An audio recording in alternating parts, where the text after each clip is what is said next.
I'm not very learned in biblical text, I can tell you that straight out.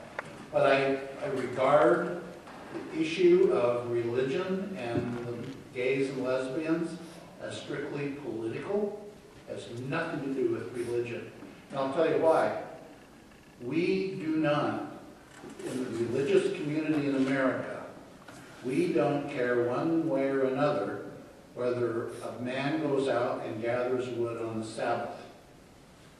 We've got in Idaho, when you've got Sabbath wood gatherers over here and gays and lesbians over here, there's a lot more Sabbath wood gatherers.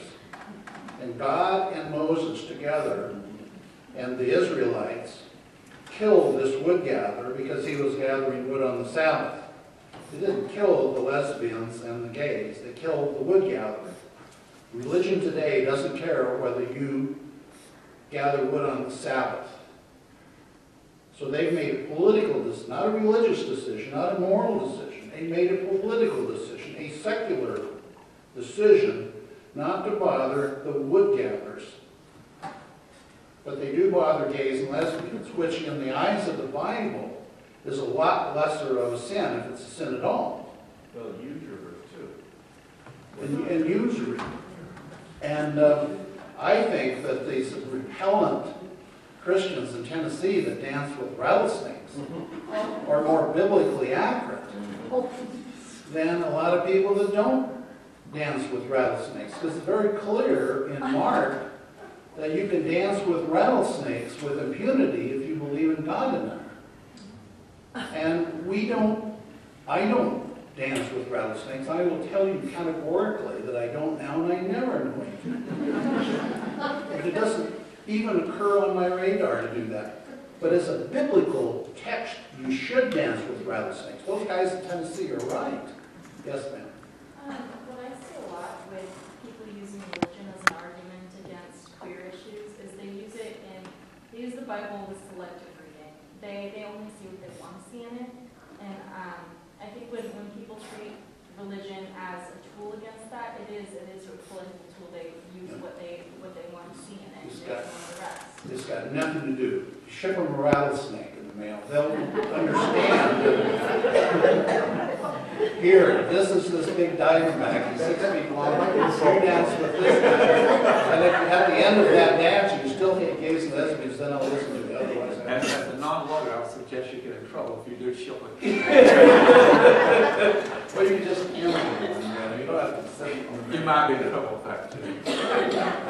The court has said about that adults, at least the Court of Appeal in Tennessee said, adults, if they wish to consent to handle snakes, they can, but you can't force someone to handle it if they don't want to. You can't let children. So if I say to Joanne, here, you're going to handle this snake, and I don't want to, then I'm in trouble if I give it to you. Yeah, okay. Well, that's a good and decent point. We live in America where you're not required to dance with rattlesnakes.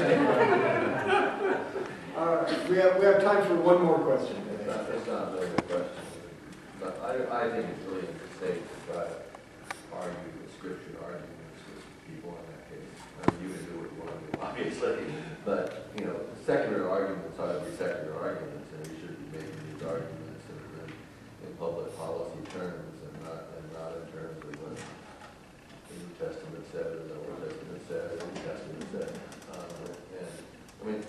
Obviously you have to deal with your friends the way you want to deal with your friends, but I think it's a mistake politically to do that. And so we really ought to concentrate on public policy types of arguments rather than.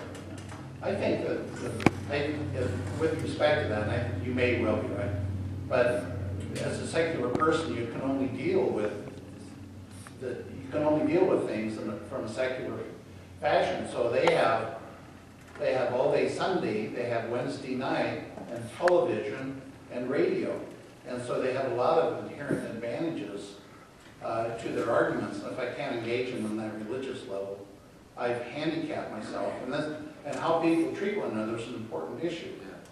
And I just say that no matter how allegedly heartfelt it is, most of the stuff is just, from my point of view, and I'm a secular guy, from my point of view, it is just politics.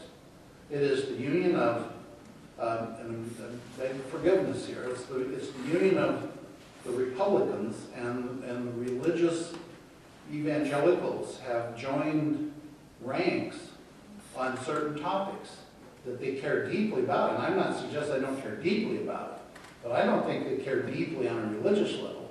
I think they care deeply on a relevance level.